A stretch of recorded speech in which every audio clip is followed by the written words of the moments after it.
Bonjour et bienvenue pour ce nouvel épisode du podcast Les Gueules du Dentaire, le podcast de la société Jolsi. Alors aujourd'hui, sur Les Gueules du Dentaire, on reçoit un invité un peu différent de ceux que vous entendez habituellement. On va parler industrie dentaire, stratégie, mais surtout trajectoire professionnelle et vision long terme dans le domaine de l'industrie et pas dans la dentisterie au fauteuil. Et pour ça, j'ai le plaisir d'accueillir Thomas Pemzek, directeur de la stratégie de Comet France, qui est le fils de son père et le frère de sa sœur, et on en parlera un petit peu pour ça, parce que c'est assez intéressant. Tout le monde est dans le domaine du dentaire, mais il n'y en a qu'une qui a réussi, puisqu'il n'y en a qu'une qui est dentiste. Comet, c'est un nom que tous les praticiens connaissent, un acteur historique de l'instrumentation rotative dentaire, les fraises, reconnu pour la précision de ses instruments, la qualité du diamant, des fraises diamantées, la rigueur de son engineering et une vraie culture industrielle allemande. Moi, en tant que dentiste, j'ai été formé à Reims et on avait chacun à l'époque notre coffret Comet, qui était le coffret de chacun des enseignants. Et c'était une super idée pour flatter l'ego de ces 10 enseignants. Mais Comet aujourd'hui ne se limite pas à fabriquer des fraises ou des instruments. C'est une entreprise qui réfléchit à l'évolution des pratiques, à la formation, à l'accompagnement des chirurgiens dentistes et à la place de l'industriel dans un écosystème qui, je vous l'avoue, est en pleine mutation et je parle en connaissance de cause. Derrière cette référence stratégique, il y a des femmes et des hommes et Thomas fait justement un parcours orienté analyse, structuration et projection de par sa formation initiale. Son rôle chez Comet France a commencé par le marketing et aujourd'hui elle est la stratégie. Et donc maintenant, c'est de prendre de la hauteur, comprendre le marché, anticiper les usages, connecter les besoins cliniques du terrain avec les choix industriels et commerciaux. Un poste très probablement clé, mais ça c'est lui qui va nous en parler, à la frontière entre une vision globale et une réalité quotidienne des cabinets dans un milieu, dans une société qui, on va le dire, ne va pas au top de sa forme. Alors dans cet épisode, on va parler bien entendu de Comet, mais aussi du parcours de Thomas, comment il en est arrivé là, et de ce qui l'a amené à ce rôle, de sa lecture du marché dentaire et de la manière dont il voit l'avenir de notre profession on his side, c'est-à-dire de son côté. Voilà, un échange que j'espère lucide, stratégique et sans langue de bois. Bienvenue dans les gueules dentaires, Thomas. Bonjour Stéphane, merci beaucoup. Je suis très content d'être. Ça, c'est une introduction comme j'en fais peu quand même, hein. Ouais, merci beaucoup. Je l'ai chiadé, je l'ai tourné un peu dans tous les sens. Alors, juste pour expliquer, on va planter le décor. Si tu vas nous expliquer un petit peu l'organisation de Comet, parce que nous, on connaît Comet France. Moi, j'ai appris que Comet France, c'était pas Comet normal, enfin, grand Comet. Et puis surtout, donc, il y a ton papa qui est à la direction générale. Et moi, j'ai connu très bien ta sœur, puisque je l'ai eue en tant qu'étudiante, et elle a fait dentaire. Je sais pas si elle est plus âgée ou plus jeune que toi. Alors, elle est plus jeune que moi. Ma sœur, elle a 3 ans de moins que moi. Et en effet, elle était à Guérancières et elle exerce maintenant à côté de Nation.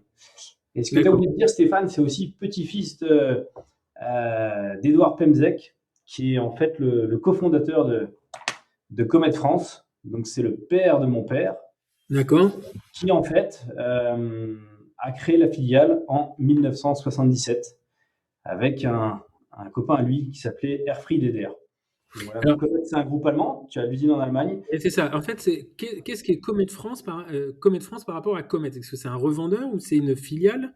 Comment ça se Alors, passe? c'est une filiale du groupe qui s'appelle Gebruder Brassler. En fait, Comet, c'est vraiment la marque de ce groupe, mais le groupe, c'est Brassler, qui est situé dans le nord de l'Allemagne, à Lemgo. Donc là-bas où tout est fabriqué, tous nos instruments proviennent de là-bas, on fabrique tout. Et c'est en 1923, c'est pour ça qu'on a fêté il y a 3 ans notre centenaire, que Peter Brassler a fondé le groupe. Et il y avait dans les années 70 un représentant qui s'appelait Erfried Eder, qui était le distributeur français et qui a fait la connaissance, qui était devenu ami avec mon grand-père. Et un jour, il a eu le feu vert pour s'associer et monter la filiale. Et c'est là qu'avec mon grand-père, tous les deux, ils se sont lancés dans l'aventure. Donc c'est parti de deux de créer la filiale en 1977. Alors attends, il faut m'expliquer parce que effectivement, il y avait un truc qui m'avait toujours un peu perturbé, c'est que vos visuels, à un moment, je me souviens un jour, je vais aux États-Unis, je dis mais putain, mais on dirait du Comet, mais c'est pas Comet, c'était Brasseler. C'est Et ça. donc là, tu m'as dit Brasseler, Brasseler, c'est la maison mère, c'est ça? C'est ça, Brassler, c'est l'entreprise, tout à fait. C'est C'est l'entreprise, l'entreprise, c'est le la maison fabricant. mère. Gebruder Brassler, exactement. Et D'accord, Comet, c'est la GmbH. marque ouais, Comet, c'est la marque qui appartient à Brassler, en fait. Ah, ok. Mais ce qui est assez marrant, c'est qu'aux États-Unis, Comet, à ma connaissance, n'existe pas, mais c'est les mêmes produits sous le nom de Brasseler, c'est ça? Alors, tu as Brassler USA Et c'était, si tu veux, c'est venu d'une scission entre le frère et la sœur. Là, on est dans les années 90. Il y a eu, voilà, je dirais, un différend familial qui a causé un peu une scission. Donc, tu as Brasseler USA qui, à un moment, ils se sont séparés. Ils ont dit, bah, je continue l'aventure, mais en créant Brasseler USA sans la marque Comet. Et c'est devenu aujourd'hui une très grande entreprise qui appartient à Shine. Donc voilà l'idée. C'est pour ça que tu as Brasseler USA et tu as Comet Et alors, USA qui est là. ok, donc si je comprends bien, Brasseler USA, c'est en fait comme Comet France, c'est un revendeur des produits Brasseler. Mais tous les produits sont fabriqués en Allemagne ou Brasseler USA Brasseler ils sont USA, aussi... c'est plus fabriqué en Allemagne. C'est terminé dû à cette friction qui a eu, il s'approvisionne ailleurs. Mais tu as D'accord, donc, Comet aux États-Unis. euh, donc, Brasseler USA, c'est donc devenu une autre entité. Et Comet USA, là, tout est fabriqué en Allemagne. donc Comet est présent aux États-Unis alors. Oui, tout à fait. D'accord, donc ils Exactement. sont allés les faire chier quand ils se sont Voilà. engueulés. Exactement. Ils sont revenus recréer. C'est un frère et une sœur Les repas, les qui se repas sont du bien dimanche. embrouillés. Donc, Les repas du dimanche chez Brasseler. ouais, ouais, exactement. Donc, en gros, non, ça, je suis content de comprendre ça parce que je te jure, c'était perturbant parce que Ouais, Brasseler faisait beaucoup d'endo avant que Comet s'y mette d'ailleurs. Et donc, en fait, il y avait une grosse société en Allemagne qui s'appelait Brasseler. Ils exactement. s'engueulent. Donc, il y a Brasseler USA. Ils auraient pu changer de nom quand même, hein. Enfin bon, on Ouais, sent les repas du dimanche un peu tendus. Donc, Brasseler exactement. USA qui devient un fabricant et complètement autonome. Et Brasseler Europe, enfin, on va dire qui n'est pas Voilà, c'est USA, ça. Ouais. et qui là distribue sous le nom de Comet, c'est ça? Voilà, c'est exactement Ok, ça, Stéphane. C'est ok, là je exactement comprends. ça. Alors, juste pour expliquer, parce que souvent les gens associent un nom, il y a deux choses. Il y a les noms des sociétés et puis il y a les noms des marques qui sont exploitées. Par exemple, Exactement. chez nous, ça prête confusion parce que tout le monde connaît Endo Academy, mais personne connaît Jolsi. Or, la société, elle s'appelle Jolsi. Et ben Donc, voilà, c'est c'est Jolsi pareil. qui facture. Nous, Brasseler, c'est le Chelsea et Comet, c'est l'Endo Academy. Voilà. Ok, mais et donc Comet France pour lequel vous travaillez avec ton père maintenant, Ouais, c'est un revendeur des produits Brasseler finalement européens, d'accord? Mais vous fabriquez pas vous. c'est Vous êtes des exactement ça. revendeurs finalement. Nous, on est revendeurs, exactement. Tout est fabriqué en Allemagne. Donc, on est la filiale on appartient au groupe allemand, mais on fabrique rien en France.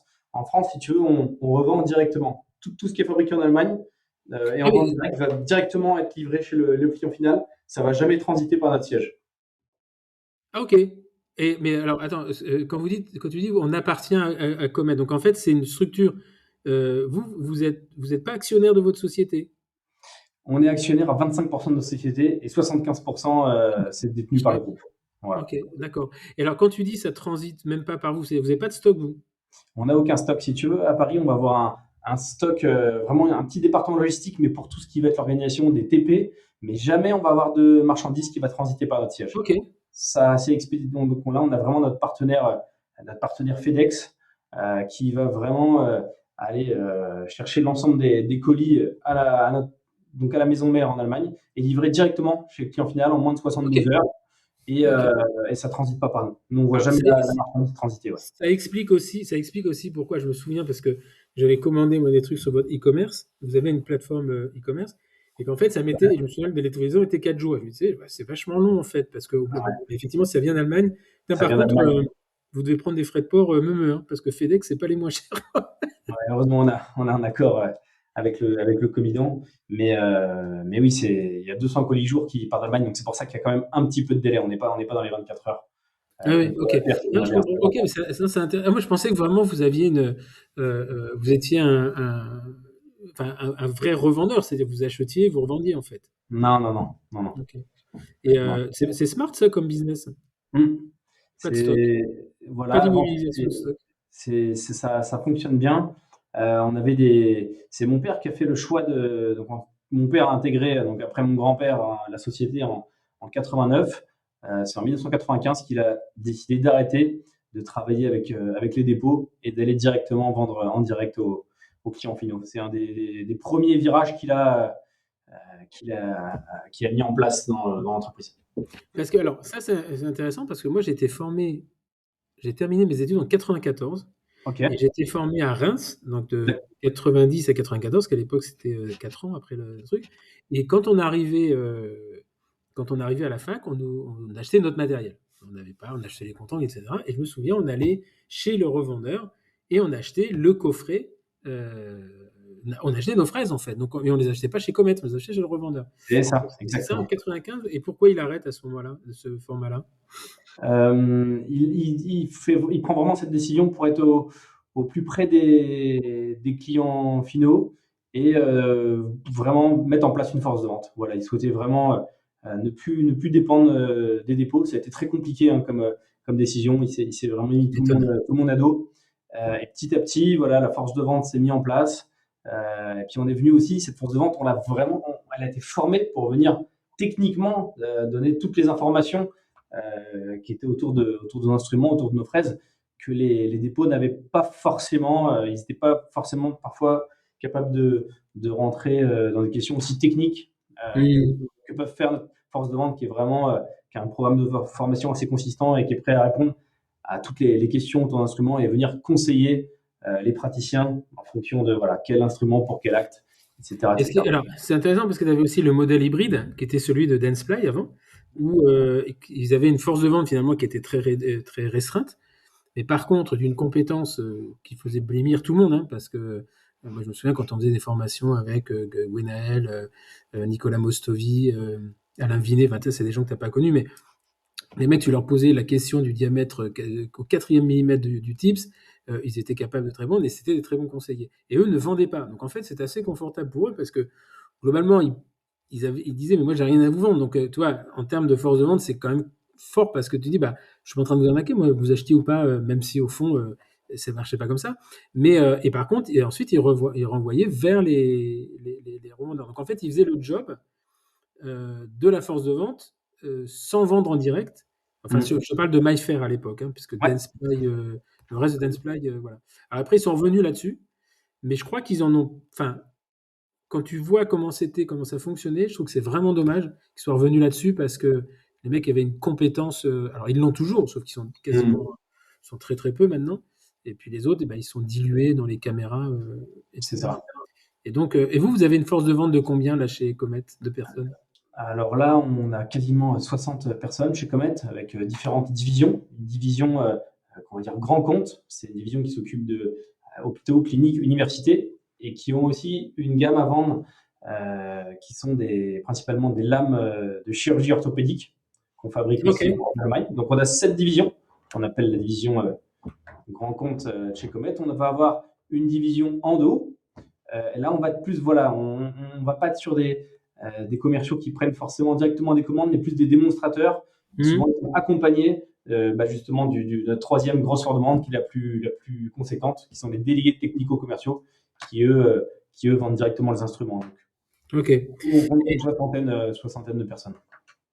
Ok. Et donc, après, on va parler de tous ces partenariats parce que la force de Comet est. Alors, je ne savais pas, moi, que ça avait changé en 95. Il y a une autre société qui est un peu sur ce modèle-là, c'est Septodon, Oui, tout à fait. qui vend rien du tout aux dépôts et aux revendeurs.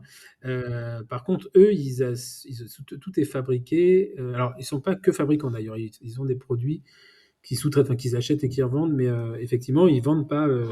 Il y avait peut-être 2-3 produits dans les catalogues, peut-être historiquement, mais sinon, c'est que en direct. Ok. Alors, avant de repartir sur Comet, j'aimerais bien donc, tu me dis, ton grand-père crée cette société-là, cette Mon société. grand-père, parce que la passion de mon grand-père, je fais un petit hommage donc il s'appelait Édouard. Il nous a quittés en septembre dernier, à l'âge de 93 ans. Voilà, il a eu une très belle vie. Sa passion a toujours été le soldat de plomb. C'est un des plus grands, si ce n'est le plus grand collectionneur au monde de soldats de plomb. Et en fait, pourquoi il s'approvisionnait chez Comet de fraises à son ami Alfred Eder, c'était pour venir ébarber les soldats de plomb qui sortaient de ces moules. Voilà. Et c'était pour ébarber qu'il avait besoin de ces outils. Il avait aussi participé à la mise en place d'une mini perceuse pour laquelle il avait le brevet, et c'est pour ça qu'il s'approvisionnait chez donc Comet avec son ami Erfried. Et un jour, Erfried vient le voir, ils étaient devenus amis. Écoute, Edouard, je sais que tu es un entrepreneur aguerri. Est-ce que ça te dirait de rejoindre l'aventure avec moi? On met en place la filiale française de Comet. Et voilà, ça s'appelait CMS Dental. À l'époque, mon grand-père a accepté. Ils se sont lancés tous les deux en 77. Mais il était pas dentiste, ton grand-père? Non? Pas du tout dentiste. C'est ça qui est, c'est ça qui est drôle, non? C'était vraiment autour de sa passion des soldats de plomb qu'il avait besoin d'instruments et il avait absolument rien à voir avec le dentaire. Remarque, il a quand même la chance d'avoir vécu jusqu'à 93 ans en respirant du plomb toute la minute, toutes les 5 minutes. Exactement. Comme quoi. Ouais. Comme quoi, tu vois, tu peux lécher tout ce que tu veux. Ouais. Quand tu dois vivre jusqu'à 93 ans, tu vas vivre jusqu'à 93 ans. Et donc, remarque, c'est fou parce que c'est quand même un milieu qui est quand même très très particulier, la fraise dentaire. Mm. Après, et au début, est-ce que tu sais combien il y avait de références à l'époque où il enquille la société ou pas? Je pense qu'on était beaucoup sur des fraises acier. C'était le début du carbure de tungstène. On devait être sur à peu près 1000 références. Aujourd'hui, on va en compter 5000. Ah, vous avez 5000 références là? Ouais, on a 5000. On Que doit les être fraises ou l'endo compris? Je pense, non, non, il y a l'endo qui est compris. Endo compris. Donc, que fraises, on Si doit j'ai être. l'endo en prend 1000.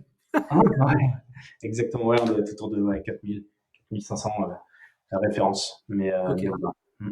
Et donc, il monte cette société. Là, à l'époque, qu'est-ce qu'il fait? Lui, il passe par les distributeurs. Voilà, il passe uniquement par les distributeurs. Ah, il C'est passe mon- uniquement. Ah oui, donc ouais, ton ouais, père, ouais. il Il change n'y avait pas de force de complètement de. vente.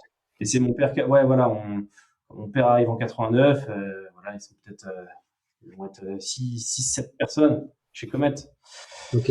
6-7 personnes. Et c'est vraiment mon père qui a Et initié pourquoi les. il décide de. Parce que le modèle cafouillé ou. Non, non, mais le modèle était arrivé, ça commençait voilà, à stagner.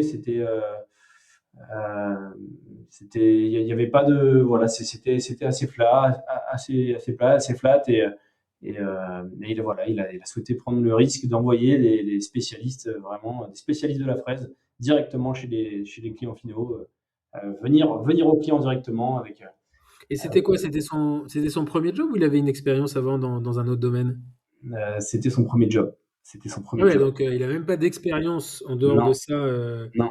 pour se comparer, parce qu'il aurait très bien pu avoir une première expérience, et maintenant le marché, là le modèle fonctionne bien, donc Mm. il arrive et il rebascule. Et là le dimanche avec son père, ça se passe bien ou au repas du midi? Le repas du, ouais, le poulet dominical se passe plutôt bien. Ouais. Il y avait, pendant une année, bah, il y a tous les dépôts, les distributeurs qui se mettent à dos de Comet. Donc, on commence à avoir une baisse. Mais la deuxième année, on a tout de suite commencé à avoir le chiffre qui remontait. Et après, si vraiment on regarde les courbes, c'est assez impressionnant comme la croissance. Ensuite, c'est accentué, c'est accéléré jusqu'à aujourd'hui, quoi. Si on regarde par exemple d'autres modèles, d'autres filiales qui n'ont pas fait ce choix de vendre en direct et qui ont gardé les dépôts, il y en a d'autres. On n'est pas du tout sur la même taille d'entreprise que Comet France. Il y en a beaucoup qui sont morts d'ailleurs. Ouais, il y en a beaucoup qui En sont fait, morts. ce qu'on ne sait pas, et toi, tu es beaucoup plus jeune que moi, mais moi, je me souviens à l'époque où on était, enfin, quand je me suis lancé, tu avais plein de petits, alors je parle de fraises, mais plein d'instruments, tu avais plein de petites sociétés qui ont disparu. Alors, elles n'ont pas disparu, en fait, elles ont été rachetées par les gros. C'est ça aussi qu'il faut voir, c'est-à-dire que Mm. Dentsply a phagocyté beaucoup, ils ont notamment MyFair, notamment VDW, etc. Mais il y avait aussi des petits qui ont été rachetés par des gros. Et quand on est petit, de toute façon, il y a deux options, hein. C'est soit tu as vraiment beaucoup d'ambition et tu veux devenir très très gros et là c'est la guerre, soit et à un moment tu montes et tu as un gros qui arrive qui te fait des yeux doux, tu dis bah écoute, je vais prendre le morceau du gâteau puis après je vais me foutre dans le canapé. Et en fait, c'est comme ça, c'est-à-dire qu'ils rachètent globalement, ils rachètent des parts de marché finalement. Ils rachètent des parts de marché et c'est pour ça que quand tu regardes le, le paysage un petit peu de l'industrie du dentaire, tu as les mastodontes, donc Henry Schein, tu as Dentsply, tu as ces gens-là. Et puis derrière, alors ce qui est assez intéressant, c'est que depuis 4-5 ans, tu as des petites structures, des petites entités qui remontent, alors, qui viennent jouer un peu les mouches du coche, parce qu'elles viennent choper des petites parts de marché à droite à gauche. Mais c'est vraiment un paysage. Henry Schein n'existait pas en 96 hein, en France. Ça a été créé, ils ont racheté Gérard Ifcar Distribution et c'est comme ça qu'ils ont commencé. Et eux, ils ont racheté tous les entrepôts. C'est pour ça qu'ils ont une force de vente avec des commerciaux et des showrooms. Parce qu'en fait, ils ont racheté les petits entrepôts, ils ont fait de l'immobilier. T'es présent. Et Brasseler, c'est Henry Schein. Non, non, non. Alors, t'as Brasseler Oh, c'est aux USA. États-Unis, pardon. Oui. Ouais, Brasseler États-Unis, c'est Henry Schein. Tout à Ah, fait. d'accord. Ok. tout à fait. Ok. Et donc, toi, pendant ce temps-là, 89, tu viens de naître, non? Je sais pas, quel âge Je suis pas encore né, je suis pas encore né puisque je suis né en septembre 90. Voilà. Septembre 90, ton père, il a fêté la remontée de la pente, là. Il dit, bon, ça va, maintenant, Voilà, exactement, c'est bon, je peux, je je peux, je peux peux fonder continuer à aller bouffer le poulet fonder une sereinement. famille. Ouais, Parce que tu avais quand exactement. même un historique des frères Brasselaire, là, je sais pas quoi, comment ils s'appelaient, Ouais, ils sont scratchés. Et donc, il remonte, et à l'époque, qu'est-ce qu'il fait? Donc, il engage des commerciaux, de plus en plus de commerciaux, parce que finalement, c'est ça, il l'idée, engage c'est qu'il n'y a plus que ça comme commerciaux, frais. une petite force de vente et à chaque fois, dès qu'il y a un secteur qui est bien travaillé, il le divise, il en reprend un autre. Il reprend d'autres commerciaux et comme ça, stratégiquement, il commence à habiller toute la France avec vraiment des commerciaux qui sont, je dirais, pushy, qui vont au devant des cabinets et qui conseillent, qui font tester des produits. Il y a vraiment une démarche active. Là où avec les dépôts, c'était plus le praticien qui était en demande et le dépôt qui répondait à la demande. Là, on est Mmh. vraiment rentré sur une approche où le praticien vient conseiller, pousser, faire tester des produits. On a vraiment cette relation qui se crée. Et aujourd'hui, on le voit, on a toujours des commerciaux qui sont présents chez nous, qui étaient là au début de la force de vente. Et quand on voit le lien qu'ils ont tissé avec les praticiens, c'est Et justement, le fait de rentrer dans les cabinets comme ça, en 2020 avec le Covid, comment ça se passe? Il y a une petite claque quand même, non? Ou pas du tout? alors oui, oui. Si tu veux, aujourd'hui, tu as vraiment des praticiens qui ont à cœur de recevoir et qui viennent remplacer un rendez-vous d'un patient par une visite d'un de nos conseillers parce qu'il a besoin d'être conseillé, il veut tester, il veut voir ce qui se fait. Mais on va avoir quand même beaucoup de praticiens, je pense à la jeune génération qui ne prennent pas forcément ce temps-là. Et eux, il faut vraiment trouver d'autres biais tels que la formation pour venir les toucher. Ouais. Oui, parce que c'est en 2020, enfin, le confinement, c'est que ça devenait compliqué, il n'y avait plus de journaux et salles d'attente, il fallait qu'ils soient deux Tout s'est là-dedans. arrêté. Tout s'est arrêté en 2020, en tout cas pour nous, vraiment, ça a été, non, c'était une année où, surtout sur le premier confinement, on était juste penché sur les finances de l'entreprise et savoir comment on allait pouvoir payer les équipes pendant ce temps-là. Hmm. C'était vraiment Et notre. donc, mais donc là, vous avez des gens qui sont là depuis 30 ans, en fait, des Ouais, ouais, ouais. commerciaux. Il y en a quelques-uns. Il y en a quelques-uns. Et comment, qu'est-ce qu'ils ont c'est quoi? Ils sont indépendants et ils travaillent pour vous en représentant, ou ils sont salariés Salariés de salariés? l'entreprise. Ils sont salariés. Putain, je voyais Exactement. pas à la retraite, celui de 30 ans, là. Ouais.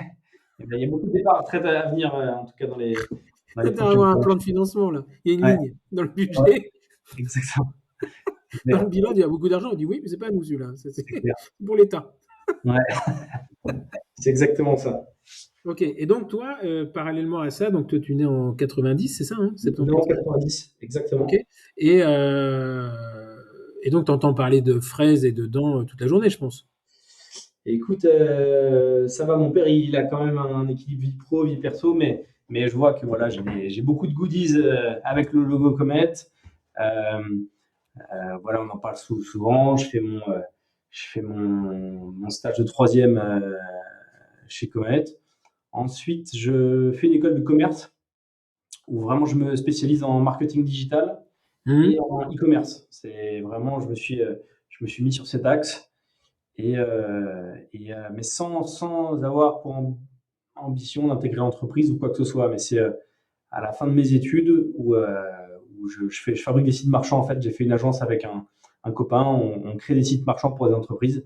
Là, j'ai mon père qui vient me dire, écoute, Thomas, on veut lancer notre site marchand chez Comet France. On aimerait que ce soit toi qui le fasse. Et c'est là que j'ai rejoint ensuite l'entreprise. Et avec la maison mère, D'accord. on a mis en place le site. Et donc là, tu rejoins l'entreprise en fait en créant le e-commerce, le site. Exactement.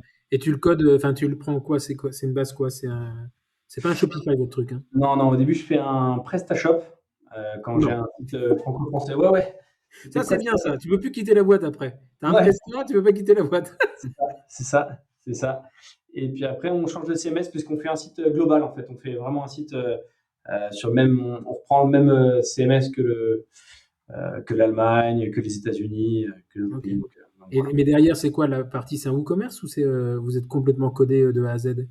Non, il s'appelle Kentico, mais on a fait beaucoup de De code à développement la main? à faire. Ouais, beaucoup plus loin. Alors après, techniquement, on va pas parler d'isolation, mais c'est intéressant. Et pourquoi vous prenez cette option-là? Parce que les Allemands vous l'imposent ou? Ouais, ils nous l'imposent parce que c'est la plus compatible avec l'ERP. Donc D'accord. si Ah oui, on je est directement suis avec bête. l'ERP, ouais, ouais, ils n'ont pas voulu des Bon, autres alors nous, on pays. a ça, donc vous démerdez, donc vous faites Ouais, chier à faire. Parce que globalement, tu prends un Presta, un WooCommerce ou un Shopify, il n'y a pas beaucoup de RP qui se connaissent. Voilà, nous, on fonctionne en Shopify, pas beaucoup de RP qui nous ont formés, qui nous sont fermés, hein, pour être très ouais, franc. ouais, bien sûr. Là, on vient de lancer le site en Angleterre pour les UK et la première, donc ce qui est notre nouvelle filiale et on a fait le choix d'un Shopify pour aller vite, ouais. Ouais, tu Pour aller m'étonnes. vite et faire de Et là, ça veut dire, vous avez une filiale Comet France a une filiale en Angleterre ou c'est Comet globalement? Brasseler vient d'ouvrir sa filiale en Angleterre. D'accord. Vraiment on a plusieurs pays dans le viseur pour ouvrir des nouvelles filiales dans les années à venir. D'accord. Et vous, mais la France, vous êtes, en fait, oui, mais vous êtes actionnaire de Comet France ou Comet France. Grasler? Non, non, non, on est actionnaire de Comet France. On D'accord. n'a Et pas c'est qui les d'actionnaire. 75% restants alors? C'est la famille Nius qui est propriétaire à 100% du groupe Brasseler et des autres filiales. D'accord, ok. Il Donc voilà, mais l'actionnariat de Brasseler et de Comet est 100% familial. Il n'y a n'y a pas aucun investissement. de fonds de pension derrière. Il n'y a pas de fonds de pension, c'est vraiment familial. Et ils ont quel âge les gens là? Alors, les sœurs Nius, elles ont la soixantaine. La Ah oui, soixantaine. encore du temps là. Ouais, Vous n'êtes pas près de racheter le reste, hein. Euh, et donc, vous êtes deux, avec ta sœur, vous êtes que deux enfants, hein? c'est ça, Ouais. exactement. Et donc, ta sœur, elle, suit pas le business et elle décide d'aller utiliser les fraises, elle. Voilà, exactement. Je mets en place le site et elle teste mon site, elle teste d'acheter et elle utilise nos instruments sur les patients Et directement. elle est très active à l'époque chez les étudiants, dans la Ouais, très photo. active. Elle était à l'UNECD. Moi En aussi, plus, au national, oui. je m'occupais des étudiants à cette époque-là. En plus, j'ai pas fait que le site e-commerce, je me suis occupé du marketing d'entreprise. Et c'est une période où j'étais beaucoup dans les facs étudiantes. Je faisais c'était la période où il y en avait 16 et je faisais vraiment tous les forums étudiants, tous les forums de partenariat. Donc, je parcourais pas mal la France. Et c'était pendant que ma sœur faisait ses études. Et ma sœur a intégré avec plusieurs amis l'UNECD. Ils ont vraiment fait un bureau où ils avaient une volonté de cohésion nationale et vraiment une volonté de mettre en place des congrès scientifiques. À Bordeaux, ils avaient fait lancer leur premier congrès scientifique. C'était vraiment, j'étais impressionné par ce qu'ils avaient fait. Donc voilà, une petite sœur qui s'investit beaucoup dans la vie étudiante. Ok. Et c'est marrant parce qu'elle aurait pu. Moi, je pensais vraiment qu'à un moment donné, elle allait rejoindre euh, votre aventure et puis en se disant parce que c'est quand même super d'avoir un conseiller dentaire, mais finalement non, elle fait sa En voix de même son temps, côté. elle fait sa voix. Je pense que rien n'est écrit décidé ou écrit pour le futur. Tout est encore possible. Mais pour l'instant, elle s'épanouit dans son cabinet, en collaboration avec une amie à elle. Et ça se passe bien, ouais. Ça se passe très bien. Ok. Et donc ça, 89, donc on reprend le truc, il inverse complètement, il fait un Ouais. premier slide. Ce qui est assez intéressant, on va parler un peu d'Endo, parce que ce qui est assez intéressant, c'est qu'il y a quelques années déjà, ils s'étaient essayés à l'Endo, et puis ça avait pas forcément pris. Et c'est au deuxième test, enfin au deuxième round finalement, que la mayonnaise prend bien. Et alors j'ai du mal, moi, chronologiquement. Je sais simplement que au début de la rotation continue, donc dans les années 90-95, vraiment, enfin, on va dire 96-2000, je sais qu'il y a un premier test de Comet avec le nom, il y avait un responsable dont le nom m'échappe et que je connaissais plutôt bien. Et en fait, la mayonnaise prend pas. D'abord parce qu'à l'époque, je pense que le marché n'est pas prêt et que derrière, tu as du Dentsply et du Microméga qui tapent fort. Et c'est à quel moment que vous revenez, enfin que Comet revient dans l'endo? On revient enfin, nouveau test avec une ligne qui s'appelait F360. C'était en 2014. 2014. Et la première 2014. s'appelait le Sky Taper, si je me souviens bien. Voilà, alors, ça s'appelait la première, j'ai même plus son nom en tête, mais voilà, c'est celle-ci qui s'appelait après la F360, ça s'appelait Sky Taper, à Ok. partir de 2014. Et c'est là qu'on a Kite, commencé à. l'autre c'était Kite quelque Voilà, chose. voilà, exactement, c'était Ike. Et je me Ike, souviens, je me Ike, souviens Ike. de Kite parce Ouais. que c'était à l'époque où j'apprends moi à faire du kitesurf. Ouais. Et je tilte sur ce truc-là. Mais c'est assez intéressant parce que à ce moment-là, l'instrument, il était vraiment, pour être très honnête, il était pas mauvais, il était bon, il était dans la gamme, etc. Mais la mayonnaise prend pas. Et c'est là que je me rends compte de la puissance du marketing. C'est-à-dire que Dentsply et Microméga, essentiellement, avaient complètement pris les opinion leaders, les machins, mais on faisait des TP à 150. Et Comet, et c'était pas les seuls, hein, Septodon a essayé aussi à cette époque-là.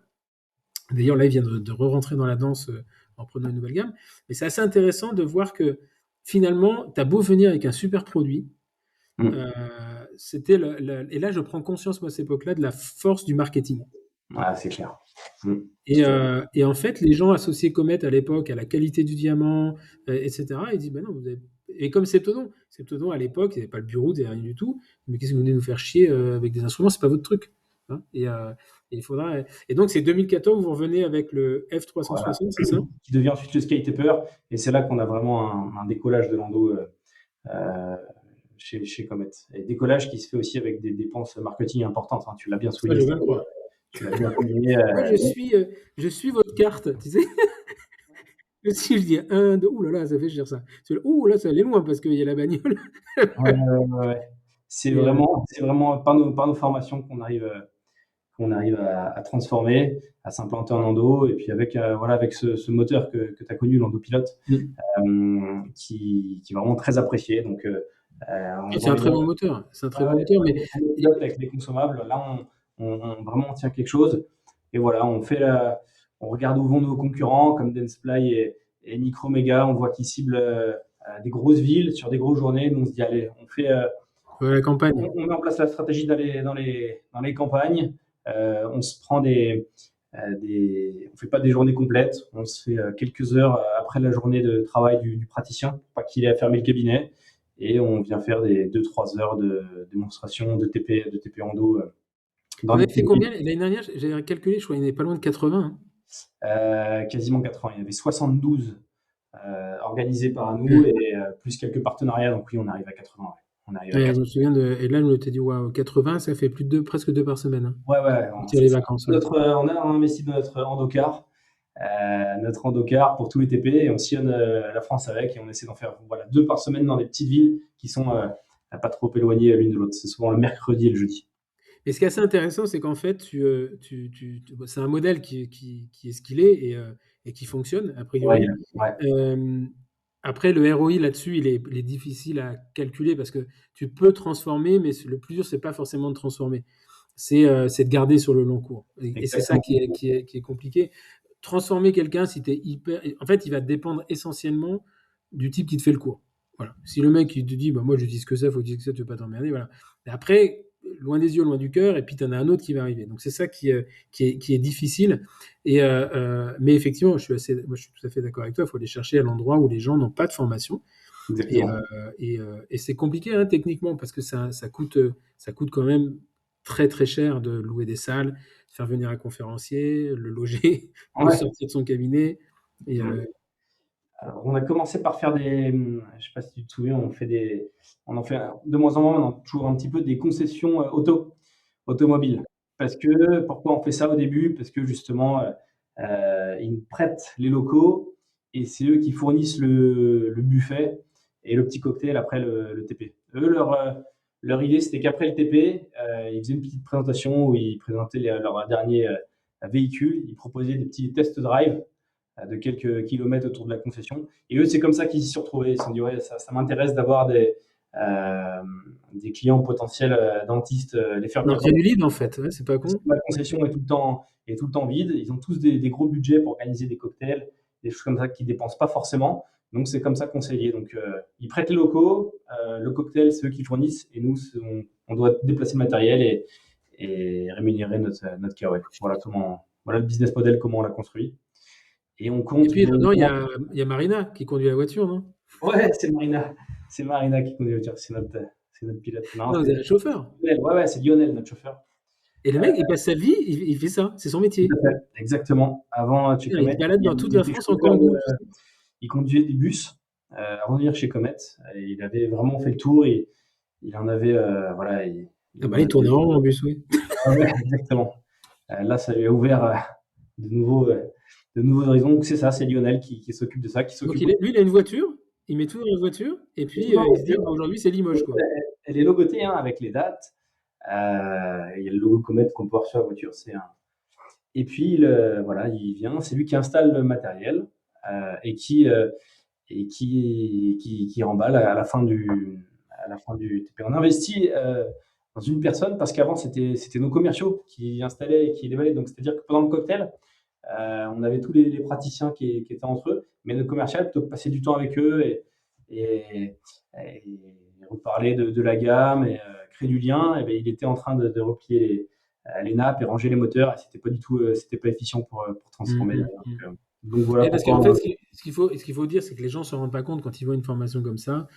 Souvent, les mecs, en plus, ils Non, portent forcément ouais, le sourire et tout, mais derrière, il y a une logistique, c'est-à-dire que il faut qu'il y ait le commercial, qu'il ait le sourire, il faut réserver la salle, il faut recruter des gens, et puis derrière, il faut tout débarrasser. En fait, c'est extrêmement intense tout à fait. pour les gens qui organisent le truc.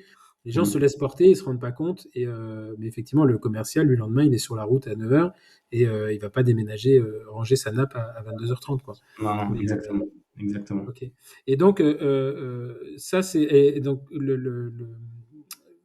comment dire, ça, vous faites que des TP en individuel ou après vous avez des partenariats avec des sociétés scientifiques ou des choses comme ça?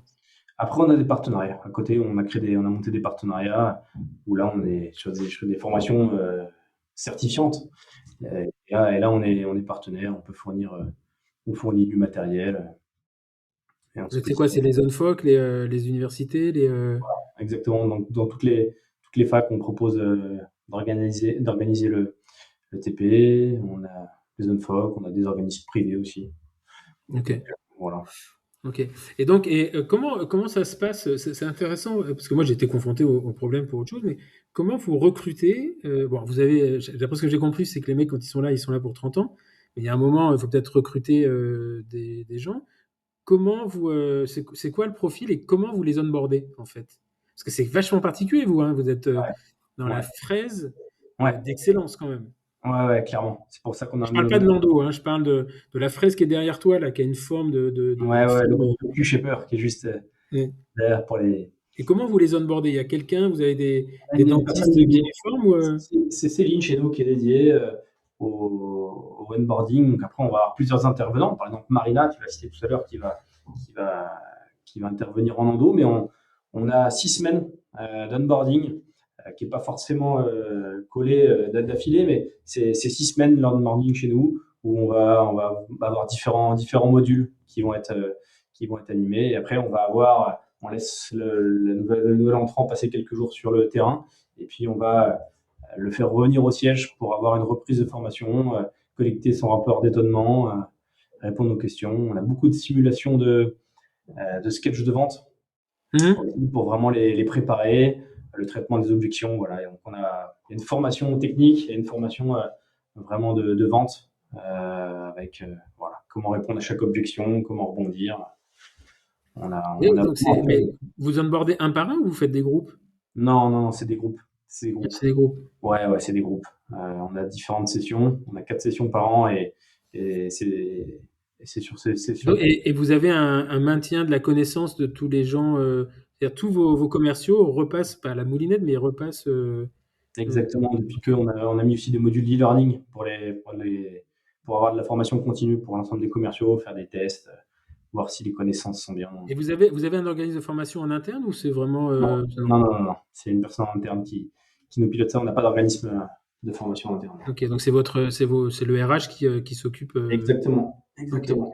Ouais. ok. En fait, c'est Et donc, une ancienne, une ancienne commerciale à nous qui a pris ensuite a quitté le terrain, a pris différents postes au sein de l'entreprise. Aujourd'hui, c'est un de ses rôles de s'occuper de la formation. Donc, elle a été sur ok. le terrain, elle a vécu ça, elle a vendu beaucoup, beaucoup de fraises et aujourd'hui, elle forme les nouveaux entrants. Ouais. Et donc toi, à titre personnel, donc t'es parisien d'origine? Alors, d'origine, voilà, la région parisienne. J'ai grandi à Saint-Quentin-de-Yvelines, à Voisin de Breteux, plus précisément. Je fais mes études à Paris. Donc, Paris intramuros voilà, 2012 d'études, j'y reste. Et juste avant le confinement, je décide de partir un petit peu au vert et j'habite aujourd'hui à Vernouillet, à côté d'Orgeval dans les Yvelines, avec ma femme et mes 3 enfants. Voilà, on a une maison et on a un jardin parce qu'avec avec les enfants, c'est Et c'est donc toi, beaucoup mieux tu viens agréable. tous les jours, tu viens toujours dans le 17e ou tu travailles en Ouais, télétravail? je viens 4 jours par semaine dans le 17e. Et sinon, voilà, je suis en télétravail ou sinon après, je peux être en déplacement. Ok. Et donc, c'est quoi tes expériences avant de rentrer chez Comet? Parce que je pense que ton père il dit, bah écoute, va faire tes conneries, va faire tes conneries chez les autres et tu reviendras quand tu les auras faites. Donc on a compris que tu en rentres, enfin c'est ton père qui vient te chercher. Il dit bon bah Exactement. il a l'air mûr et il sait coder et faire un truc qu'on sait pas faire. Et Exactement. Mon expérience, c'est de faire des sites pour des entreprises, sites vitrines ou sites marchands, avec un ami d'école de commerce. Et après, j'ai fait différents stages.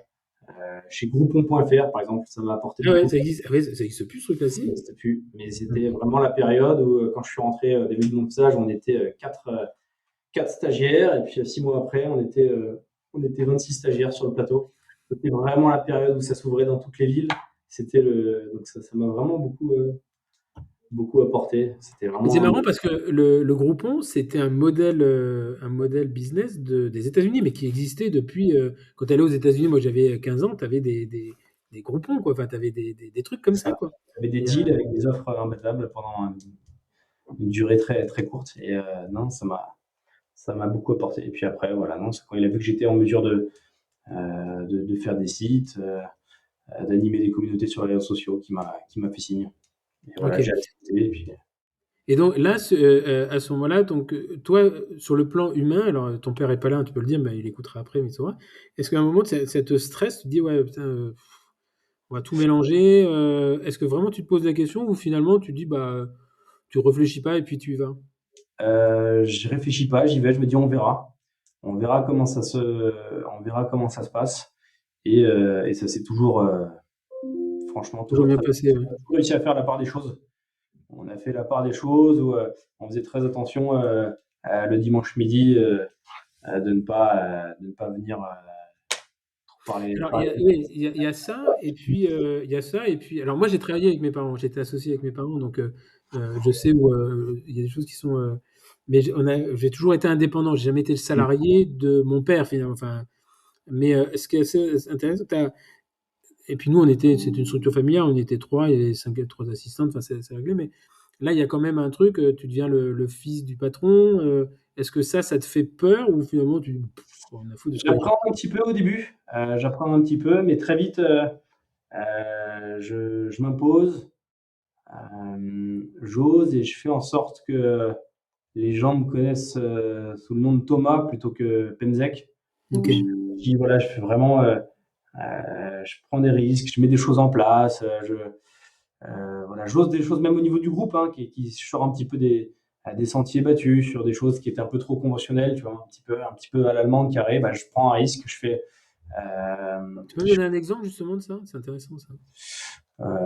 par exemple, c'est moi qui initie les réseaux sociaux. Quand il y avait pas encore de plan sur les réseaux sociaux quand je suis Ok, arrivé en 2012. Création des réseaux sociaux. J'embauche une graphiste ok, qui fait toutes les vidéos, enfin voilà, j'internalise. Au début, donc c'était avec des agences. On travaillait avec des agences. Tout le groupe travaillait avec des agences. Et moi, je me dis, j'arrête l'année prochaine, j'arrête totalement de bosser avec les agences et je me fais une équipe. Je me fais une équipe en interne où je vais avoir une personne qui va faire que de la vidéo, qui va savoir exactement comment filmer un cas clinique. Je vais aller avec un graphiste qui va savoir exactement comment on organise hmm, tel et tel. Donc voilà, voilà par exemple ce que je mets en place. Et là où au début on me Faut- dit mais ouais, il faut reconnaître une chose, c'est que en fait, ce qui est assez intéressant chez Comet, c'est que t'as un peu l'impression d'être chez le quartier, tu sais, ou le quartier au ouais, Mauboussin, où toutes les images, c'est vrai que c'est super lissé, c'est super chiadé. euh, il y a pas enfin, je suis peu les réseaux sociaux, mais j'ai jamais été frappé par un commercial qui se met à danser la danse de machin, ouais, à faire ouais. le con, tu vois. Mm. Ce qui commence à dériver sur certains.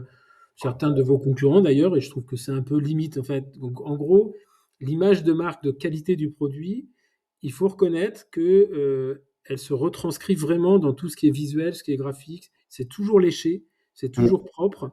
Et ça, c'est important parce qu'en fait, tu as, toi, moi, l'image que tu as derrière, bon, c'est Gilles qui l'a fait, mais Ouais. vous avez quand même des images et des supports visuels euh, qui sont, euh, qui sont vraiment à la hauteur de la qualité du truc. Et ce qui est assez intéressant, et je peux te le dire parce que c'est plus le cas, et je me serais bien gardé de te le dire si ça avait été encore le cas, mais au moment où vous avez lancé Lando, vous aviez perdu cette image-là, c'est-à-dire qu'on sentait que vous étiez plus sur un terrain acquis. Et globalement, tu vois, ça patassait un peu les images, les cas cliniques qui sortaient. Nous, on a un œil un peu aguerri. Ah, putain, ça leur ressemble pas. Tu vois? Et ça, c'est vache. En fait, c'est là que tu te rends compte que des sociétés comme les vôtres qui ont vraiment pignon sur rue, bah, vous n'avez pas le droit à l'erreur, quoi. Parce que Non, très vite, on se y dit, arrive. ouais, t'as vu, ils déconnent complet. Et, Exactement. euh, et bon. Et maintenant, voilà, ça a rattrapé. Mais je me souviens d'une discussion avec Marina qui avait balancé un cas clinique et je dis non, ça faut retirer. Parce Mm. qu'effectivement, si tu veux, quelqu'un comme Marina n'a pas l'œil aguerri, n'a pas l'œil de l'endodontiste. Et puis, il faut savoir que tout ce que tu fais est scruté par la concurrence et que c'est forcément mauvais. Donc, si en plus tu leur donnes le bâton pour effectivement dire, ouais, là, il y a vraiment un truc. Et je me souviens qu'il y a deux, trois fois, je lui avais dit, non, faut retirer ton cas clinique parce que c'est pas, ça vous sert pas. Hein, Mm. et je reconnais que vraiment, c'est les images que vous publiez, toi même, c'est marrant parce que tout à l'heure, enfin non, hier quand j'ai fait ton introduction, je suis allé sur ton LinkedIn et il y avait une photo, les photos de comètes, et c'est là où ça m'a frappé aussi, c'est super cadré. Enfin, tu sens que Mm. c'est pro, quoi. C'est pas fait en selfie comme C'est ça. beaucoup, et ça c'est important, ouais. Ça, par exemple, ces photos, on les doit à Camille, qui est juste à côté de moi dans l'équipe.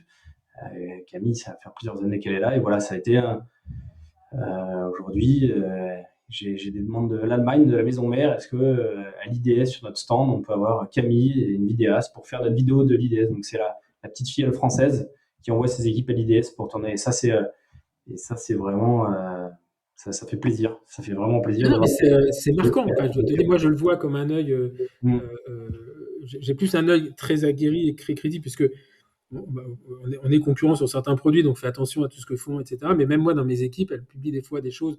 Et à un moment où, si tu veux, on est forcé, on pousse plus le contenu que le contenant. Et des fois, je dis, bah non, il faut rester sur un truc quali. Et je reconnais que vraiment, là, ce qu'elle fait, votre graphie, enfin, la photographe, c'est super léché. Et tu sens que c'est pas posté avec un iPhone comme ça, quoi. Donc ça, c'est Exactement. important. Exactement. On veut cultiver ce positionnement premium. Tu nous compares à Ah, vous êtes Cartier un peu obligé quand même, hein. et on est Vous obligé. avez, vous avez des produits qui sont magnifiques sur les fraises et qui sont pas forcément. Enfin, c'est un vrai coup en fait. Bien sûr, c'est un vrai coup et on est réputé pour notre qualité et on veut pas déroger à ce positionnement premium. C'est exactement Mais ça. c'est ça qui est. Vous êtes plus que premium, hein. Enfin, pour moi, Ah ouais, au niveau des fraises, c'est plus que premium. c'est haut de gamme, C'est du c'est haut de gamme. qualité. Mm. Parce que Et ce qui est assez intéressant, c'est. Alors, il y avait un autre truc où ça, je sais pas si ça vient de ton père ou ton grand-père, mais à mon avis, possible que ça vienne de ton père, les fameux coffrets personnalisés. Ouais, alors Ça, c'est ça fort, vient ça. de... Ouais, ouais, ouais, ça vient, ça date, ça. Ça date. On est vraiment, je crois qu'ils ont été lancés dans les années 80. Le fait de pouvoir personnaliser le coffret, mettre le nom du praticien, faire une sélection. Et c'est vraiment une excellente initiative du groupe. Tout ça, c'est fait en Allemagne, hein. C'est pas nous qui faisons nos kits ici en France. Pareil, en Allemagne, on envoie la maquette, on envoie les instruments qu'on souhaite, le nom, et ils peuvent voilà, rapidement sortir ces coffrets. Et c'est comme ça qu'on a pu rentrer dans toutes les facs, hein. Dans toutes les facs, on avait Ouais, moi, ça. on avait le coffret d'odontologie conservatrice de Reims et on avait le coffret de prothèse de Claude Lenoir avec les facets, les tailles, les trucs, les fraises jauges, etc. Mais Ouais, ça, c'est sioux, quoi. Parce que c'est clair. c'est super bien fait. Puis en plus, tu flattes l'ego du mec, quoi. Tu flattes, tous nos KOL, ils souhaitent avoir leur coffret. Si tu veux, au siège, quand tu montes l'escalier, on va avoir des vitrines où tu vas retrouver tous nos leaders d'opinion avec leur coffret, une photo, non, c'est vraiment quelque chose qu'on continue de faire. Et ça leur permet, eux, ensuite de venir expliquer telle des recettes de cuisine dans leur formation. Voilà, je commence par cet instrument, je vais passer ensuite à celui-là, et on a vraiment un step by step qui se fait. Et autour, on génère du contenu, on gère des vidéos, des articles scientifiques, et non, ça fonctionne bien. Et donc, ensuite, sur les produits eux-mêmes, est-ce que vous avez, donc, vous savez, ces KOL qui viennent vous voir et des fois, ils vous disent, moi, j'aimerais bien une fraise qui fait ci, qui fait ça, et vous êtes en mesure de la proposer à l'Allemagne qui décide ou non de la produire, ou comment ça se fait? C'est exactement ça. Il faut quand même un minimum de volume derrière. Donc, on fait des tests. On a un panel où on va leur demander, voilà, est-ce que ce type d'instrument répondrait à votre demande? Et il faut qu'on soit en mesure, mais on a vraiment des équipes R&D pour ça en Allemagne, être en mesure de dire, bah, si on part sur cette forme de fraise, cette forme d'instrument, eh bien, on va être capable de générer euh, X, X milliers, donc on y va ou on n'y va pas. Par Et exemple, cette comment, fraise, et comment, c'est alors, comme ça ça. c'est intéressant parce que toi, ton poste de directeur stratégique, c'est comment tu anticipes un marché sur X milliers? Parce que comment tu sais que la fraise derrière, la shape, je sais pas quoi, et celle-là, il faut la sortir et que celle qui avait le bout pas rond, il faut pas la sortir.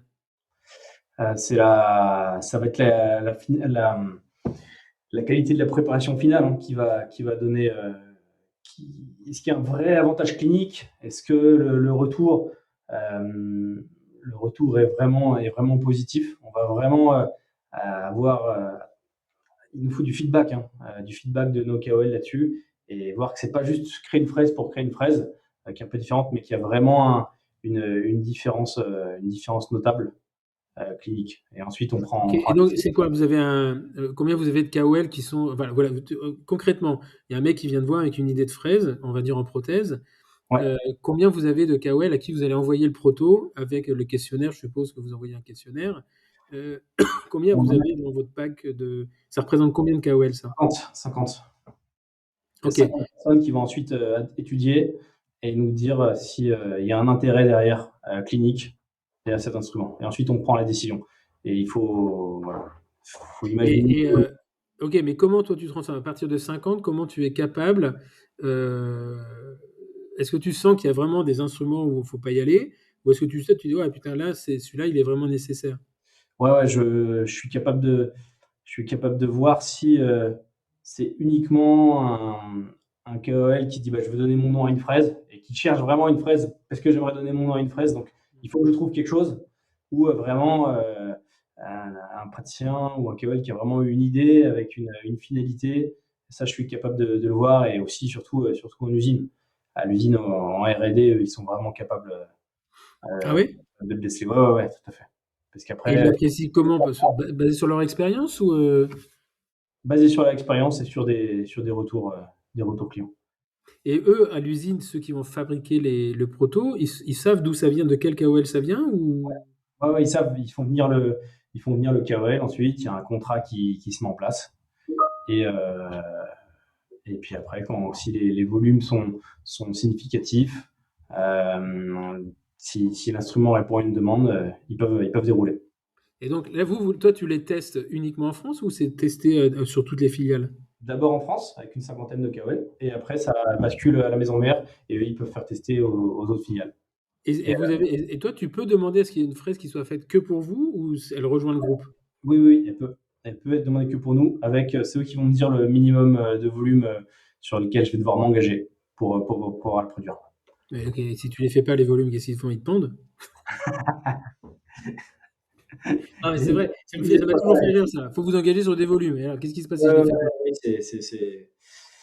souvent, voilà, c'est là on peut se heurter à des choses, mais ils veulent pas prendre de risque de ne Non, pas. non, mais, non, non, mais en fait, c'est l'idée du volume. Parce que Ça. globalement, tout à l'heure, ce matin, j'avais une discussion avec un de mes fournisseurs. Il me dit, il faut faire ça. Je dis, ok, je vais te dire oui, mais si je ne les fais pas, qu'est-ce que tu fais? Tu arrêtes de travailler avec moi. Ouais, Et demain, si tu arrêtes de travailler avec moi, tu perds tant de milliers d'euros, tant de centaines de milliers d'euros. Qu'est-ce que tu vas faire? ouais, Donc, effectivement, ouais, tu passes un mauvais quart d'heure au 31 décembre parce que le mec dit, hey, t'as pas fait tes budgets. Et alors, c'est ça, c'est ça, c'est ça. après, tu te les fais, tu en fais des colliers. Hein. C'est Mm. pas... c'est pas- Ou tu vas dans une association qui fait de la peinture de soldats de plomb et puis tu leur Ouais. dis, eh, c'est bien ça pour faire des rayures. Ok, non, c'est intéressant en fait. Mais en gros, vous avez vraiment, à part enfin, c'est simple à dire comme ça, mais à part du RH et du marketing et des départements de soutien, mais vous n'avez pas du tout de R&D sur place. Vous êtes sollicité quand même par le groupe ou il y a un moment, ils vous disent, bon, bah, faut... Non, non, on est sollicité. On est sollicité par le groupe et il y a vraiment une cohésion entre nos chefs produits locaux et les chefs produits globaux, qui eux sont en lien direct avec les RH. On D'accord. travaille étroitement avec eux et de plus en plus d'ailleurs, on est souvent amené à aller dans différents workshops. Justement, il y a des workshops innovation produits qui ont lieu à l'usine tous les ans et on est amené à y aller, à proposer, à réfléchir. Et Lando, ça fonctionne de la même façon ou c'est une branche qui convient? Parce qu'ils fabriquent au même endroit que les fraises diamantées, les Exactement au même instruments. endroit, ouais. Oui. Tout est fabriqué au même endroit. Et ça fonctionne exactement pareil. Quand on a une nouveauté en endo, c'est souvent un cowl derrière. On a fait des tests, on a testé la fatigue cyclique, on a fait toute une batterie de tests et on a vu si l'instrument, le prototype répond à une demande. Ok. C'est Et pareil. ils ont leur ligne de fabrication en Allemagne. Toute la ligne est en Allemagne, ouais. L'ensemble de la Ok. ligne est en Allemagne. Tout est fabriqué en Allemagne. Et ça nous arrive d'organiser régulièrement des visites. On y était l'année dernière avec les membres du CNEOC, où on leur fait visiter toute la chaîne de production en endo. Ok. Et donc toi, à titre personnel, donc t'es directeur marketing pendant longtemps. Pendant Et, longtemps, et moi, ouais. Ouais. je pensais vraiment que tu étais encore sur ce poste-là. Et c'est en faisant ton CV que j'ai vu que tu avais changé. Alors, Euh, j'ai mis une directrice marketing qui s'appelle Tiffen pour lui confier toute cette partie marketing. Donc, on va avoir à l'intérieur, on va avoir tous les chefs produits, on va avoir les partenariats, la communication, tout le côté design aussi, justement avec Camille et son équipe. Donc ça, c'est maintenant Tiffen qui s'en occupe. Et moi, à côté de ça, j'ai la partie, en plus, donc la partie e-commerce et la partie partenariat université. Vraiment, on a maintenant une personne qui est dédiée uniquement aux universités. Et donc, ces personnes euh, font partie de mon équipe. Donc, si tu veux, pour les fraises et l'endo. fraises et endo, exactement. Et vous arrivez à avoir les marchés de fraises en... Parce que putain, enfin, les universités, moi, ce dont je me souviens, c'est que la seule chose qui les intéressait, c'était le prix. Hein. Enfin, pour arriver au marché, c'était compliqué quand même. Hein. Ouais. C'est bah, le prix est clairement le plus gros facteur. Après, on peut apporter vraiment de la formation aux étudiants, on peut apporter plein d'autres choses, mais c'est vrai qu'ils sont très axés prix. Mais au-delà des professeurs, elle va vraiment s'occuper des étudiants, des relations avec les étudiants. Justement, on parlait tout à l'heure du NECD, tous les forums de partenariat, elle va aller en rencontre des étudiants. Et aussi, on va avoir un enjeu, on va commencer à aller en Roumanie, Espagne et Portugal pour que notre marque ne soit pas uniquement présentée aux étudiants français, mais aussi aux étudiants francophones de ces pays, parce qu'ils sont de plus en plus nombreux à étudier là-bas. Donc, voilà, on ne souhaite pas avoir d'étudiants qui reviennent sur le sol français sans avoir eu des TP avec nos instruments Comet, qui ont pas eu de rapport avec la marque. Donc, voilà, Ok. c'est une personne qui a fait ça. Donc, voilà, si tu veux. Donc, le marketing est toujours Mais, dans mon cœur. alors, mais ton titre, c'est directeur de la stratégie Voilà. Et du développement. et du développement. Donc là, on n'est plus dans le marketing. Enfin, oui, on est dans le marketing, mais c'est vraiment une des branches du département, non? Exactement. Exactement. Et donc, comment tu évolues c'est une vraie promotion ou c'est un changement c'est un changement de département parce que le marketing tourne et que tu veux développer. C'est une vraie promotion. C'est vraiment, c'est le lien avant d'être. Je suis donc en direct avec mon père, entre mon père et mon équipe. Donc, tu es le N-1 là, tu es remonté Voilà, d'un. exactement. Ok. C'est exactement ça. Et je travaille de plus en plus aussi avec la maison mère je dois vraiment documenter toute la stratégie française, toutes les mesures, toutes les initiatives qu'on lance en France. Et j'aide aussi beaucoup à construire la stratégie globale du groupe. Je suis parfois consulté. On a pas mal d'ateliers ensemble. Donc, Ok. voilà, ça c'est aujourd'hui. Et donc, tout à l'heure, tu parlais je suis en train de rebondir sur une question que je voulais te poser tout à l'heure. Donc là, tu développes le e-commerce parce que, bon, pour des raisons qu'on imagine. Comment ça se passe vis-à-vis de ton équipe, la force de vente qui est sur le site? Parce que eux, quelque part, ils vont se dire, est-ce qu'ils ont, à partir du moment où c'est vendu dans le département, ils ont leur commission quand même ou ok. Tout à fait. Alors, ils ont leur commission. Vraiment, je pense que ce serait une mauvaise, une mauvaise décision de ne pas les commissionner sur toutes les ventes en ligne, puisque moi, j'ai à cœur qu'ils soient prescripteurs du site marchand. Je veux aujourd'hui que notre force de vente, elle évolue sur des fonctions de plus en plus à plus haute valeur ajoutée. Donc en fait, si tu veux, si c'est juste pour se rendre dans des cabinets, retrouver l'assistante qui a déjà préparé la fiche de stock avec tout ce dont elle a besoin, qu'ils arrivent, ils aient fait à plusieurs kilomètres, ils récupèrent cette fiche, ils la saisissent dans la CRM et ils repartent. Là, il y a vraiment aucune valeur ajoutée pour eux. Ça, ils peuvent très bien le faire sur notre site ou sur notre appli mobile qu'on a lancé récemment.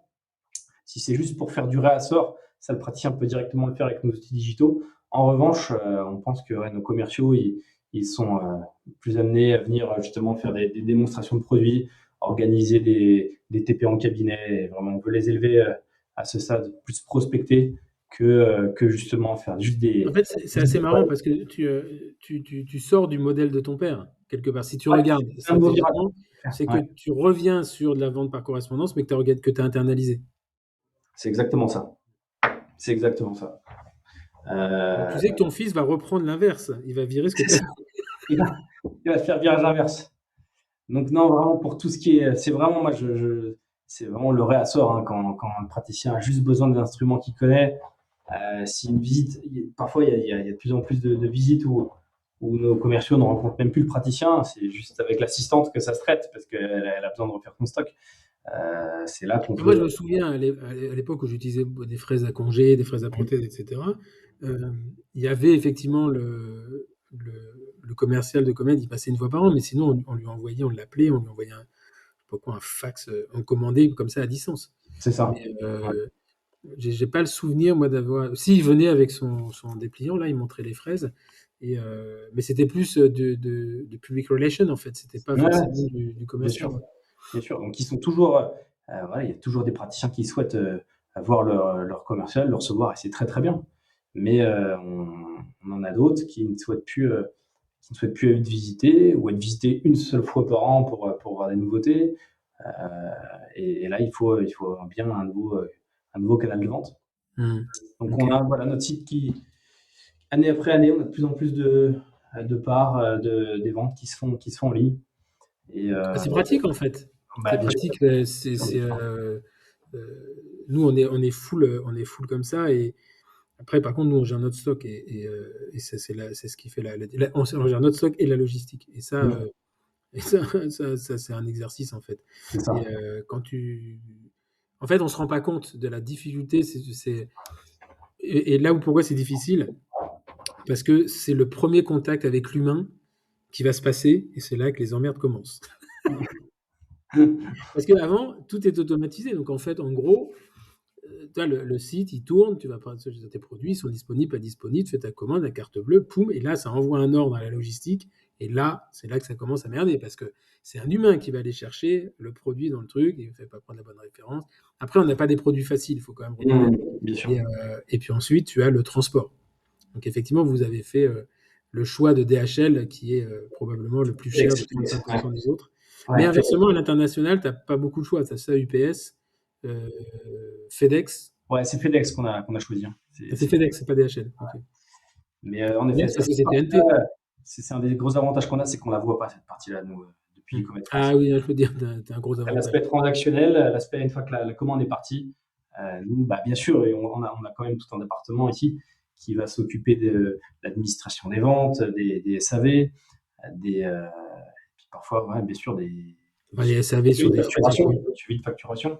Donc, non, Oui, mais les SAV, il y a quoi en SAV de fraises? Un mec qui se trompe de référence, c'est tout. ouais, il n'y en a pas énormément. Il n'y en a pas énormément. Non, c'est pas ça. Oui, mais si vous avez les moteurs Nando qui peuvent tomber en panne Ouais, un ouais, peu, mais c'est ça. en Oui, gros, tu n'as pas beaucoup de SAV. C'est pas. Ok. Et donc, stratégiquement, donc, en gros, tu as quand même une responsabilité, c'est-à-dire que de maintenir ce qui existe, mais aussi de développer, c'est-à-dire de voir devant. Comment toi, tu vois un peu les choses? Parce qu'il y a un gros changement quand même il y a une grosse restructuration avec une concentration par des gros. Inversement, tu as de plus en plus de low cost qui arrivent avec des produits qui sont ce qu'ils sont, mais qui font de l'appel du prix. Euh, comment toi tu vois les choses, alors sans développer vos stratégies en interne, mais comment tu vois un peu l'évolution du marché? Et écoute, en tout cas, en tant que fournisseur, on a vraiment envie de devenir de plus en plus, nous, le partenaire des praticiens et venir proposer des solutions complètes, puis être l'unique fournisseur d'instruments, mais le partenaire du cabinet, aider à simplifier le quotidien des praticiens, des assistants. Donc ça passera peut-être l'avenir de chez Comet par des logiciels, mais vraiment des solutions plus globales pour vraiment aider nos utilisateurs dans leur quotidien. C'est là-dessus euh, qu'on va de plus en plus s'orienter. Des logiciels comme des logiciels de gestion de stock? Voilà. Là, j'ai l'impression que tous les fournisseurs, enfin, je vois pas l'intérêt d'ailleurs. Mais après, justement, ça m'intéresserait de savoir quel intérêt vous auriez à développer une solution, alors que d'autres le font très bien, ils le vendent, et pourquoi vous emmerdez à développer un truc qui finalement va, oui, c'est-à-dire que tu vas capter un petit peu et garder les clients, mais globalement, ils vont pas avoir un logiciel pour Comet, un logiciel pour GACD, un logiciel pour les gants, un logiciel. Non, non, bien sûr, il faut trouver quelque chose de global. Ça ne sera pas un logiciel uniquement dédié à nos instruments, mais voilà, c'est pas encore. Il y a rien y a rien qui est finalisé, mais c'est trouver des solutions qui répondent justement au fait de faciliter le quotidien. Hmm. Mais c'est parce que là, je me souviens à l'ADF, il y avait tous les mecs en disant bah, achetez chez nous, on vous offre le logiciel. Ah ouais, bien sûr. Je voyais pas trop je vois pas trop l'intérêt, si tu veux. Moi, quand j'ai fait mes courses chez Carrefour, on va pas me donner un logiciel Carrefour pour que j'achète que Carrefour. Alors, oui, finalement, tu as une fidélisation. En plus, Carrefour, Leclerc et Intermarché vendent tous la même chose. Là, vous, c'est comme nous. Moi, je vends que de l'endo. Donc, qu'est-ce que je vais aller développer On s'est posé la question, hein, c'est de Non, pas se non, faire bien du sûr. Maria et de dire bon, bah, le mec, il va pas faire, à moins que ce soit un endodontiste, mais il y en a quand même très très peu qui font que de l'endo. Et mais de la même façon que toi, un dentiste, il va pas acheter que des fraises. Vous avez pas, ou à moins vous voulez vous mettre à vendre des gants, mais du composite, mais ça va être violent quand même. Ouais. Non, non, et puis bien sûr, ouais, trouver des innovations, continuer de trouver des innovations et de pas s'endormir. C'est clairement un des enjeux qu'on a. Oui, mais justement, trouver des innovations en termes de stratégie de business, puisque vous n'avez pas de R&D sur les produits, vous avez un lien, etc. Mais globalement, tu as quand même vite fait enfin, pas que tu as vite fait le tour, mais on peut pas réinventer la roue. C'est-à-dire, si vous pouvez pas développer des produits ni étendre la gamme, le nombre de fraises, ça fait combien de fraises? Il y a 4000 fraises, c'est ça? Ouais, c'est ça, 4000 références. 4000, mais il y en a où vous vendez des 4000 ou il y en a où vous vendez plus Non, en fait, dans les 4000, il y a plein de. Ça compte toutes les variantes. Tu sais, une fraise, tu as la forme, ensuite tu as la longueur de la tige, le diamètre. Donc, 4000, ça va être ouais, l'ensemble il des. y a les fraises à pièce à main également?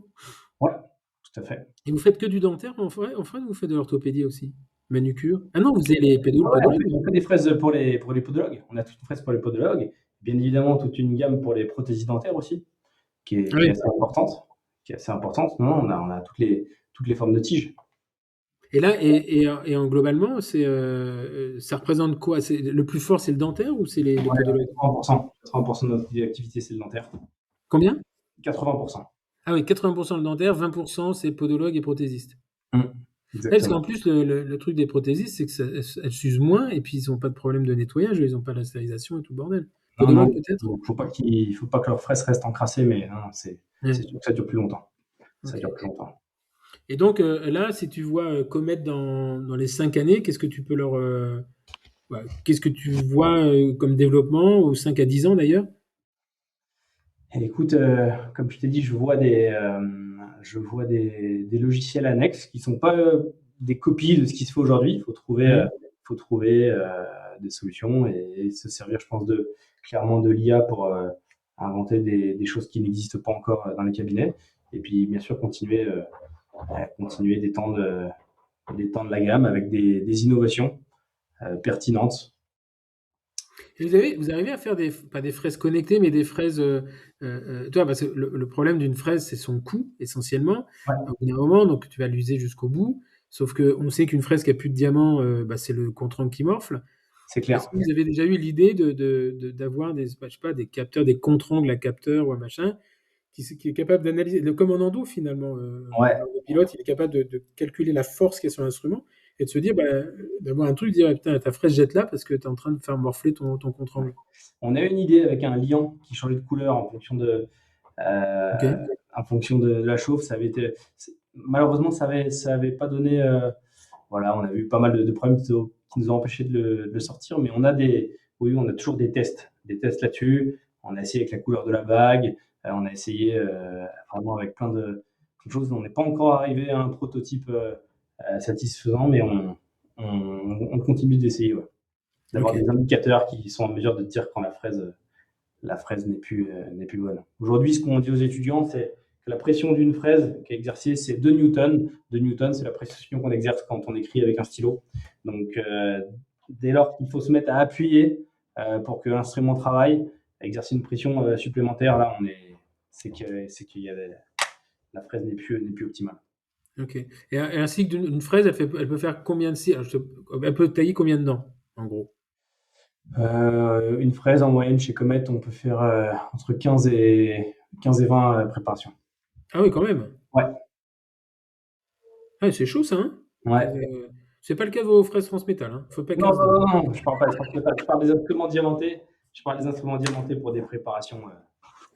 préparations type coronaire, par exemple. Non, non, mais on a sorti là, on a sorti une fraise qui s'appelle Rocky pour justement la dépose de zircone et on peut en faire 3 Ah ouais? déposer avec la fraise, ouais.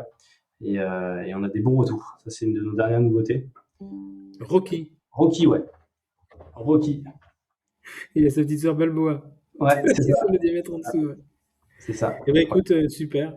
Mais écoute, merci beaucoup Thomas, parce que alors déjà moi ça m'a permis de comprendre la différence entre Bracelet et Comet, que tout s'est joué Voilà. autour d'un poulet un dimanche soir, un dimanche midi, avec un frère et une sœur qui se sont chamaillés. Voilà, on a appris que c'était une société familiale, que c'est pas forcément, enfin je sais pas comment tu vis, mais moi j'ai toujours très bien fait travailler avec mes parents, mais Moi parce aussi. qu'on était complètement indépendants. Je crois que j'aurais jamais supporté de continuer à avoir, tu sais, la pression paternelle en tant que salarié. Donc moi je félicite les gens qui arrivent à le faire, parce que moi je n'ai pas réussi à le faire. Ma sœur a travaillé avec mon père, ça s'est très bien passé d'ailleurs, mais je suis très content de voir mes parents en dehors. On parle beaucoup de dents, comme tu peux imaginer, parce que les deux étaient dentistes. Mais voilà, je suis très admiratif. Mais écoute, félicitations pour tout ça. C'est une très très belle société.